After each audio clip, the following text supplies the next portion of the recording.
Hi friends, welcome to Sri பாக்கிய சமையல். இன்றைக்கி சூப்பரான ஒரு பாசிப்பருப்பு பாயசம் எப்படி செய்கிறதுன்னு பார்க்கலாம் வாங்க. அதுக்கு நான் 200 கிராம் பாசிப்பருப்பை எடுத்து நல்லா வாசம் வர வரை நல்லா வறுத்துக்கணும். நல்லா வறுத்துக்கிட்டு அதை அப்படியே குக்கருக்கு மாற்றிட்டு பார்த்திங்கன்னா, நான் ஒரு 4 டேபிள் ஸ்பூன் அதோட கடலைப்பருப்பு போடுறேன். கடலைப்பருப்பு சேர்க்கும்போது நல்லாயிருக்கும். அது பாயசத்தோடு சேர்த்து சாப்பிடும்போது கடிப்படும்போது நல்லாயிருக்கும்.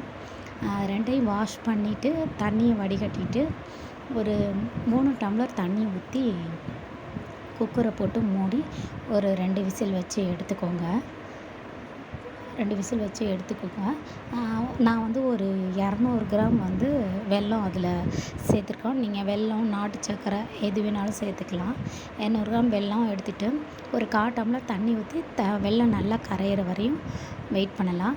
வெல்லம் கரைஞ்சதும் குக்கர் 2 விசில் வந்ததும் இறக்கிட்டு பார்த்திங்கன்னா இறக்கி வச்சுக்கோங்க. ஒரு 4 டேபிள் ஸ்பூன் தேங்காய், அதில் ஒரு 4 ஏலக்காய் போட்டு நல்லா மிக்சியில் போட்டு அரைச்சிட்டு பாலை எடுத்து வச்சுக்கோங்க. அதுக்கு இடையில வெல்லம் கரைஞ்சிருச்சு பார்த்துக்கோங்க. மிக்சியில் போட்டு அரைச்சி நான் பாலை எடுத்து வச்சுட்டேன். தேங்காய் பால் ஊற்றும்போது பாயசம் ரொம்ப நல்லா டேஸ்ட்டாக இருக்கும்.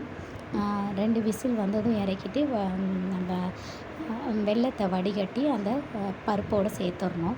அதோட தேங்காய் பாலையும் மிக்ஸ் பண்ணிக்கோங்க. எல்லாத்தையும் கலந்து விட்டுட்டு நல்லா ஒரு கொதி வந்ததும் ஒரு தாளிப்பு கரண்டியில் ஒரு 2 டேபிள் ஸ்பூன் நெய் ஊற்றி தேவையான அளவு முந்திரி பருப்பு, திராட்சை எல்லாமே சேர்த்துக்கலாம். நான் முந்திரி பருப்பு மட்டும் சேர்த்துருக்கேன். சேர்த்திட்டு அந்த பாயசத்தில் நம்ம அந்த முந்திரி பருப்பை அப்படியே கொட்டி கிளற வேண்டியதான்.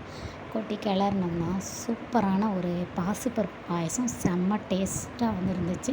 நல்லா இருந்துச்சு. நீங்களும் இதே மாதிரி செஞ்சு பாருங்கள். இந்த வீடியோ பிடிச்சதுன்னா லைக் பண்ணுங்கள், ஷேர் பண்ணுங்கள், சப்ஸ்கிரைப் பண்ணுங்கள். அடுத்த வீடியோவில் பார்க்கலாம்.